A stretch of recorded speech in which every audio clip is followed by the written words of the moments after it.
بسم الله الرحمن الرحیم. زه یم ډاکټر زبیر شاه د شاه هومیوپیتیک میډیکل سنټر نه تاسو ته مخاطب یم،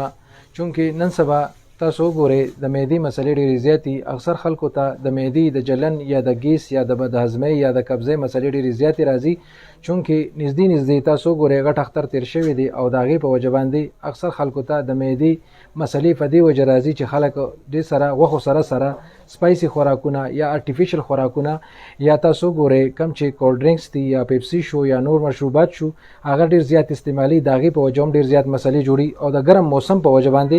اکثر خلکو ته د معدې ډېر زیات شکایت جوړیږي او د ګرمۍ په موسم کې د بدهضمۍ مسلې یا د قبضۍ مسلې یا د معدې د جلن مسلې یا د ډېر زیات د ګیس جوړېدل دا تکلیفات چې دي نو دا په دې ګرمۍ موسم کې ډېر زیات راځي، چونکې د دې خوراکونو وجه باندې اکثر دا خلکو ته دا مسلې راځي یا یو مریض ډېر زیات میډیسن استعمالي د مخکې نه یا د دردونو یا د نورو امراضو دپاره څه میډیسن استعمالي نو د هغې هم د معدې زیات تکلیفات راځي یا په معده باندې درد راځي یا د ګیس مسله جوړېږي یا د لږې شان غوښې یا د خوراک سره د هغې خېټه خرابه شي یا په خېټه کې ګړګړاهټ راځي یا د ګیس مسله ورته جوړېږي یا ورته خولې ته تروي اوبه راځي یا ورسره په بدن کې دردونه راځي یا ورسره د سر درد شروع کېږي یا د خولې ذایقه خرابېږي او اکثر مریضان بیا د دې دپاره قسمه علاجونه کوي خو هغې ته هغه پاکه یا هغه رزلټ نه میلاویږي، چونکې د دغې خوراک یا د دغه میډیسن د استعمال نه بعد د هغې د پټو کیچاو یا د میچازو بار راتلل یا داسې قسمه مسلې ورته هغې ته بیا زیاتې جوړېږي. نو زموږ په دې هومیوپیتیک طریقې علاج کې د بعضې مریضان داسې دي چې د خوراک سره د هغې د معدې خرابتیا راځي، نو په هومیوپیتیک کې د دې ډېر بهترین علاج دی یا د خوراک نه بعد د هغې ډېر زیات ګیس جوړېږي، خېټه وپړسېږي، ګیس پکې جوړېږي، ګړګړاهټ ورته ډېر راځي، په نوم باندې درد راځي یا ورسره پړه باندې بوج راځي یا په بدن کې ورسره ناراستي او یا بېچیني ورسره راځي، نو هغې سره زموږ په دې هومیوپیتیک طریقې علاج کې د هغې ډېر بهترین علاج دی. یا داسې مریضان چې د هغې ډېر زیات سره کړې غوښې یا اینې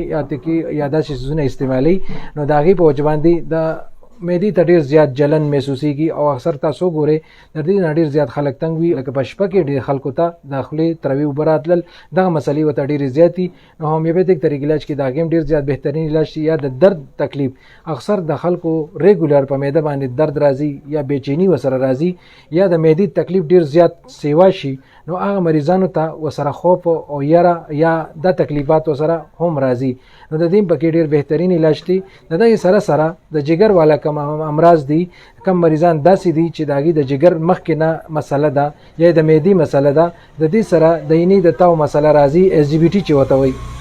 او اکثر خلک تاسو وګورئ د SGBT نه ډېر زیات تنګ وي او زمونږ SGBT دا زمونږ د اینې تاو سیوا دی، زمونږ چې سار څنګه پاسو نو زمونږ پخپو باندې بېچیني راځي او کمزوري محسوسو او پخپو کې بالکل دم نه وي، نو دام د اینې د تاو د وجې اکثر دا مریضان ته مسلې راځي چې د هغې بالکل د سارې د پاسېدو نه بعد د هغې کې بالکل دم نه وي، د خپو تلي سوځي، غوسه ورته راځي، روټۍ ته اړه نه کېږي یا چیس کي هغې نه بعد هغې ته الټۍ راځي، دغه شان کیفیت د معدې د جګر دغه تکلیفات اکثر خلکو ته ډېر زیات راځي. د دې سره تړلې اکثر د بواسیرو مسله چې ده نو په دې ورځو کې دا مسله هم زیاتېږي که چاته خوني بواسیر وي یا بادي بواسیر وي یا د فیسچولا مسلې وي یا د کوم چازو کولمه بار راځي، نو زموږ په دې هومیوپیتیک کې د هغې ویداوټ سرجري علاج دی. چاته هم داسې مسلې وي نو زموږ کلینیک ته راتلی شي. هومیوپیتیک واحد داسې طریقې علاج دی چې ستاسو د صحت دپاره هغه ډېر زیات خم دی او تاسو ته فایده هم